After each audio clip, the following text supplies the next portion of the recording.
ಅಭಿಮಾನಿಗಳು ತಮ್ಮ ಅಭಿಮಾನವನ್ನ ಯಾವ ರೀತಿ ಬೇಕಾದರೂ ತೋರಿಸ್ತಾರೆ. ಅದರಲ್ಲೂ ನ್ಯೂ ಇಯರ್ ಬಂತು ಅಂದ್ರೆ ತಮ್ಮ ನೆಚ್ಚಿನ ನಟನ ಕ್ಯಾಲೆಂಡರ್ ಮಾಡಿಸೋ ಕ್ರೇಜ್ ಅಭಿಮಾನಿಗಳಿಗೆ ಇದ್ದೇ ಇರುತ್ತೆ.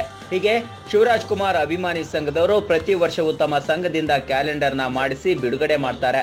ಇಷ್ಟು ವರ್ಷಗಳ ಕಾಲ ಈ ಕ್ಯಾಲೆಂಡರ್ನ ಸ್ವತಃ ಶಿವಣ್ಣನೇ ಬಿಡುಗಡೆ ಮಾಡ್ತಿದ್ರು. ಆದ್ರೆ ಈ ಬಾರಿ ಸಮಥಿಂಗ್ ಸ್ಪೆಷಲ್. ಅದೇನಪ್ಪಾ ಅಂದ್ರೆ ಈ ಬಾರಿಯ ಕ್ಯಾಲೆಂಡರ್ನ ಬಿಡುಗಡೆ ಮಾಡಿದ್ದು ಕಿಚ್ಚ ಸುದೀಪ್. ಹೌದು, ಶಿವರಾಜ್ ಕುಮಾರ್ ಹಾಗೂ ಸುದೀಪ್ ಕಾಂಬಿನೇಷನ್ ನಲ್ಲಿ ದ ವಿಲನ್ ಸಿನಿಮಾ ರೆಡಿ ಆಗ್ತಿದೆ.